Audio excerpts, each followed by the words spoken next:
I, 46M, have 2 kids, my son who we'll call Neil and my daughter Natasha. Neil is 22 and Natasha just turned 18. My ex-wife and I have been divorced ever since Natasha was born. We have been co-parenting them and it's been really great for the most part. We got married really young and soon enough. We had realized that we made a mistake, so we decided to get divorced because we were just not compatible at the time. I was young and stupid and so was she. After trying for a really long time, we decided to separate and that was the end of our marriage, but we continued to co-parent our kids together. By the time we found out that she was pregnant with Natasha, we had already started the divorce proceedings, so it was too late to back out then, and we decided to just share custody. We recently reconnected about a couple of months ago after a lot of relationships. Both of us have grown up a lot and we decided that we were going to give our relationship another shot this time and try to make it work. We had been great friends for the past few years. So now, we felt like it was the right time to make the leap. Our kids were also grown up and they would understand, so no time was better than now. We don't live together yet, but we have been discussing the idea of moving together in a couple of weeks or maybe months. My ex-wife, 45F, and I have always loved them both equally and tried our best never to play favorites. At least she claims that she did, but everybody knows for a fact that Neil was always her favorite. She never treated Natasha badly, but I could tell that she had a soft corner for her son and I was okay with it as long as she never treated our daughter badly. I love Neil, he's my kid, so of course I would do anything for him, but he's kind of an idiot. He always has been that way and I don't know, I guess I used to be disappointed whenever he would do something stupid. He was not very good at school and would often flunk out of really easy classes. He was also not very good at sports. And that was a huge bummer for me, and for a long time, I was really worried about him because I had no idea what he was going to do in the future. I kept trying to push him into working harder and doing better, but he just didn't seem interested and he just had a really laid-back attitude towards life. It also didn't help that my ex-wife kept coddling him.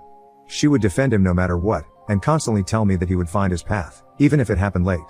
He got into community college because he didn't get accepted anywhere else since his grades were really low, and I told him that I wanted him to work hard because in spite of what his mother said, the world was a difficult place to survive in and without hard work, he would never get anywhere.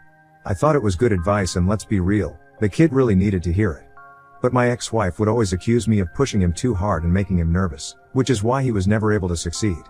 But I thought that my ex-wife telling Neil that everything would be fine even if he didn't do anything to achieve it, was what was ruining his life. We would constantly have fights about how to raise Neil and what to do about his situation. That was pretty much the only major bone of contention between the two of us because we could never bring ourselves to agree on how to raise a child like that. In my opinion, Neil was just plain lazy and my ex-wife would unintentionally encourage it.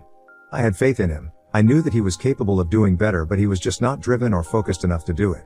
Anyway, the point was that I loved Neil because of course, he is my kid. Coming to Natasha, she was different and we didn't really have to do much for her. She was the polar opposite of her brother and was good at everything that she did. She wasn't a genius or anything of the sort, but she was kind of a jack of all trades.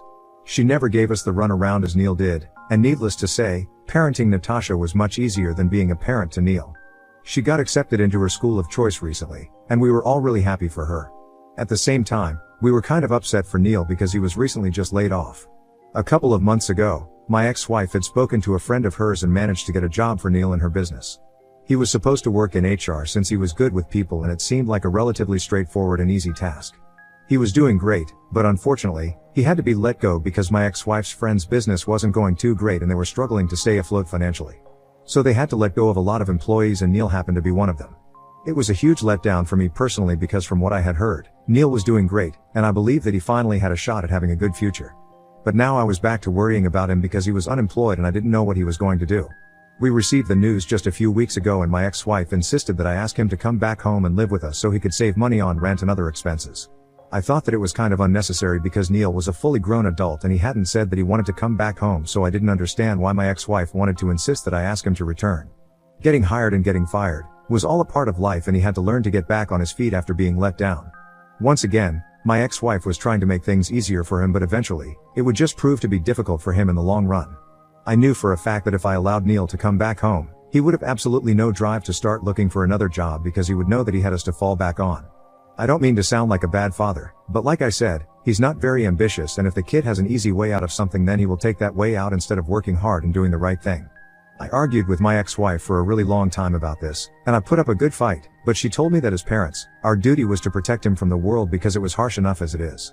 He didn't need to be taught a lesson by us as well, we just needed to be there for him and teach him that he could count on us. And I couldn't argue with that logic, it was pretty spot on. She said that she would have offered to let him live in her apartment, but her lease would be over in a couple of weeks and we had been planning that she would be moving in with me anyway. It would be kind of pointless for him to move in with her just for a few weeks. So I ended up contacting Neil a little after we had received the news of him being laid off. I asked him to come back home so that he could save on rent, and he readily agreed, a little too happily if I may say so. Anyway, when he moved back, I told him very clearly that this was going to be a temporary arrangement until he was back on his feet, and had been able to find a new job. I was very clear about my conditions and said that I was not going to allow my fully grown-up son to live with us for the rest of his life. That was just not going to happen, and he had to be prepared for it. So if he was thinking about making this a permanent arrangement, he could just forget about it. I had already spoken about this with my ex-wife, and even though she wasn't on board with it, she realized that it was important for him to be self-reliant and independent. So she agreed to let me tell him that, and Neil said that he was fine with it. I told him that he could live with us, but he would have to continue applying for jobs, and as soon as he got his first paycheck, he would have to start looking for a new apartment. He agreed to all of that, and I was very relieved because I thought that I could bring him back on track. But unfortunately, what happened in the end was exactly what I had feared would happen. He was busy for the first couple of days, looking for jobs online, and I was really proud of him. However, a couple of days later, I realized that he had stopped looking, and every time I would come back home from work he would just be lying on the couch and either be scrolling on his phone or playing some stupid little video game. Whenever I would ask him about how his job search was going, he would always have the same vague answer and tell me that he was looking for things, but there was a recession going on and so not many businesses were hiring at the time. Even if I would ask him to start small and then work his way up, he would tell me that it was pointless and he didn't want to start in a low position because it was beneath him. It was really ironic how working in a low-paying position was beneath him, but being unemployed and relying on your parents wasn't. I would try to have discussions with him about work and was even willing to spend my free time at home, helping him out with his job search, but my ex-wife didn't like it. She kept telling me that I was pressuring him and that no good was going to come out of it. My ex-wife believed that I should just let him be and he would figure it out on his own eventually, and that was the most frustrating thing that she would say to me. Because I knew for a fact that if I didn't push him, he would never figure it out on his own. The reason for that was not because he was incapable or incompetent, it was just because he was plain old lazy. There was nothing else to it. I kept trying to talk to him, but my ex-wife would stop me every single night when we were on calls, and we were back to our old routine of fighting about what to do about Neil, which was ridiculous because this was a full-grown adult man we were talking about. I hated the fact that we were still fighting about the same things that we used to fight about when he was in middle school. It just made me feel like this kid was never going to grow up and we would be raising him for the rest of our lives. So, needless to say, my ex-wife and I had been fighting over this for quite some time now. But that doesn't mean that we didn't love each other. I always have and I always will. And that's probably why I'm still trying to make this work and questioning myself. Anyway, last week, we threw Natasha a party. She had been accepted into the college of her choice and would be going away in a couple of months. We did up the house really nicely, invited all our friends and family, and just planned on having a nice time in general. My ex-wife and I had been fighting a lot, so this was a nice escapade for us. Neil was the only person who didn't seem too happy that day, but I thought that was natural because even though nobody said it, everybody was thinking the same thing. He was obviously going through a rough patch, and to see his little sister succeed in ways that he had never been able to, and be celebrated like this was bound to hurt. Don't get me wrong, we did celebrate his achievement when he was in school as well. But that was just to encourage him and boost his morale, because the things that we would celebrate for him, but not real achievements. For instance, the ones actually threw him a party for not failing a subject that he had been flunking forever. That's how low the standards had been for him. In comparison to that, Natasha being celebrated for getting into the college of her choice seemed like a really big deal, and it actually was. Strangely enough, my ex-wife didn't seem to notice that Neil was feeling a little down that day. But I did take note of it, and when nobody was looking, I decided to sit with him for a while and tell him that it would all be fine soon enough. All had to do was keep pushing and working hard, and life would find a way to make things better for him. We had a nice conversation that day, and he was actually responding to me and the things that I was telling him. I thought that I had made some progress with him that day, and he was going to buckle up and start looking for jobs the next day onwards. I was stupid enough to believe that that conversation would actually lead somewhere. The next day, however, something insane happened and I ended up kicking Neil out of our house. I had left for work as usual that day, but I decided to take the rest of the day off around noon because I was feeling a little under the weather and I could feel a cold coming on. So I started driving back home, and I expected Neil to be working in the living room or something, but when I came back home, I rang the doorbell several times, but nobody answered. Natasha was out with her friends, so Neil was the only one who was supposed to be at home that day, but I kept ringing the doorbell and nobody came to the door. After a while, I got tired of ringing the doorbell, so I decided to use the spare keys that we keep under the flower pots to unlock the door and enter the house on my own. I was also kind of worried that Neil might have injured himself or something, which is why he hadn't been able to come to the road.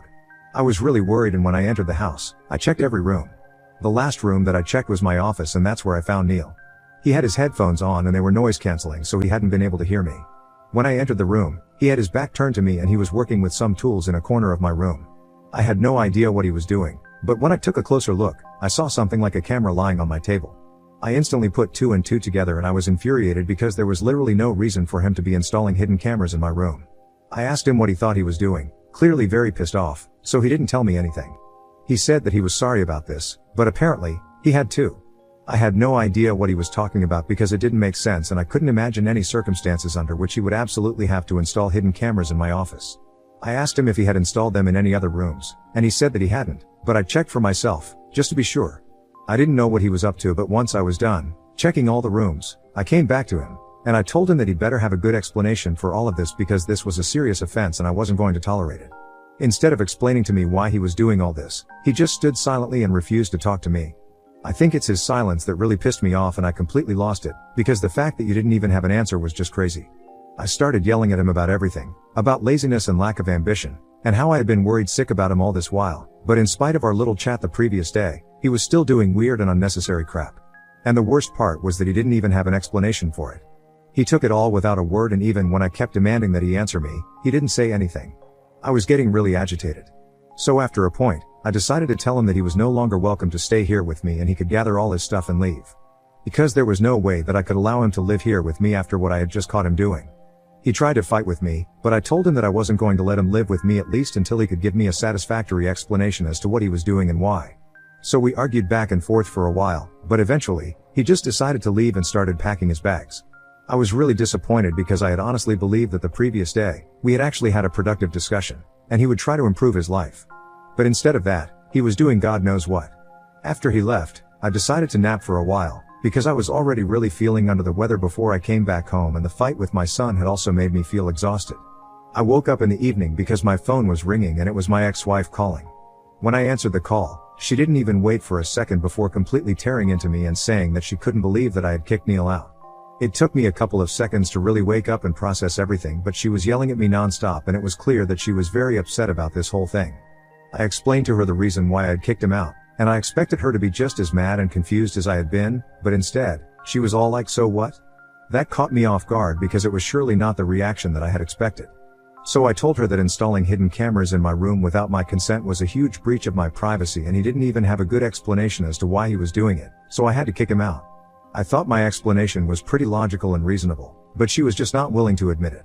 She kept fighting with me baselessly and it was getting on my nerves because it felt like she was going to go to any lengths to defend Neil. And a couple of seconds later, I found out why. Apparently, she was the one who had put him up to this, and asked him to install cameras in my house. Her reasoning was that she had seen me act really close with a female coworker of mine who also happened to be a really good friend at the party that I had thrown Natasha the other day. And so, before she moved in and ended the lease on her apartment, she wanted to make sure that I was loyal to her and nobody else. She claimed that she had been cheated on in the past, which is why she was a little insecure about these things. So she was the one who had convinced Neil to go buy the cameras, and then install them himself. I was shocked that she could even think of such a thing, and I told her that what she had done was truly disgusting. But instead of accepting her mistake, she started trying to shift the blame onto me somehow. She said that I was the one who had never made her feel secure in our relationship, even when we were married earlier.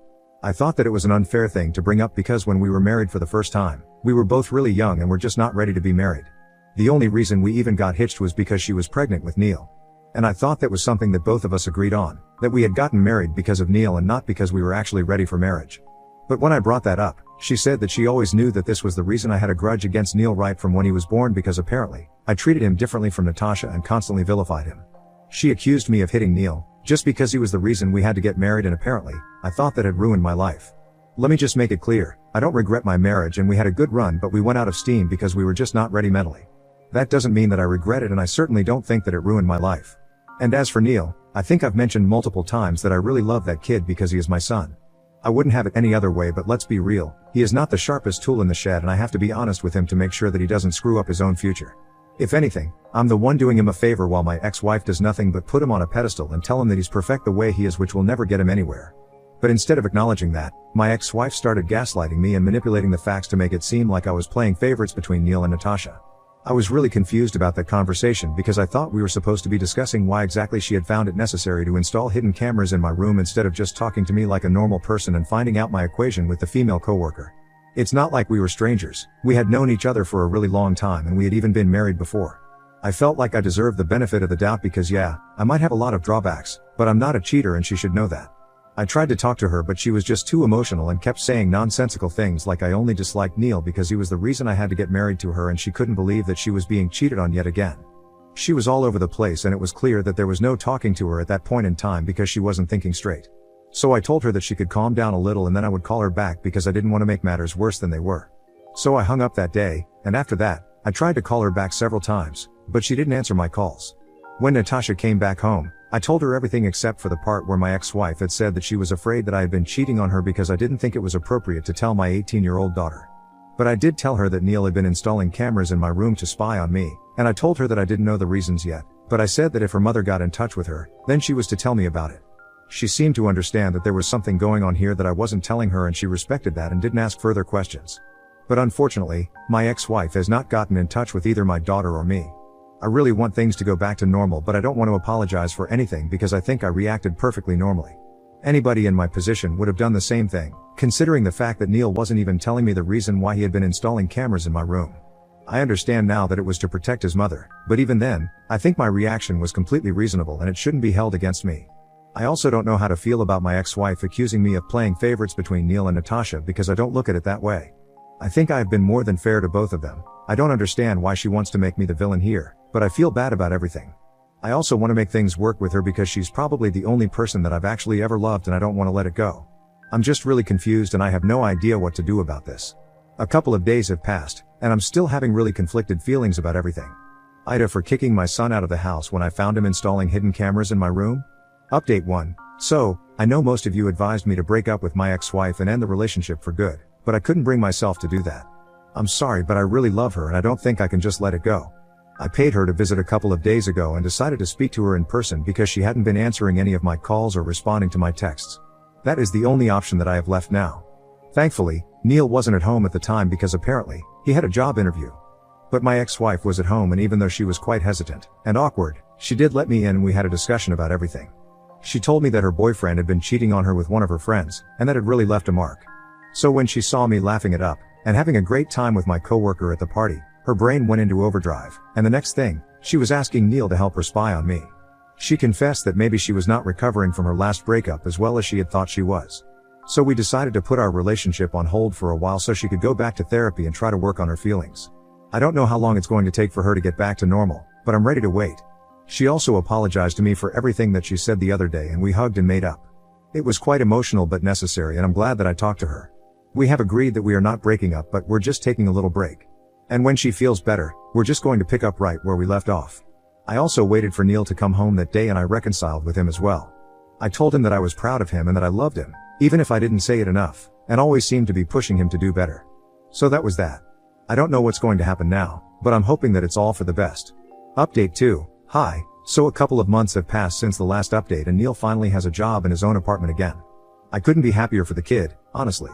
Natasha has also left for college and it seems to me like both of them are doing great now. My ex-wife and I are still on a break but I'm doing a lot better emotionally now. Even if we don't get back together, I think I'll be okay with it. But we're going to try to stay on good terms because we want to be actively involved in our kids' lives since we recently met at Neil's housewarming party and also dropped Natasha off at college together. So it's necessary for us to be on good terms for their sake.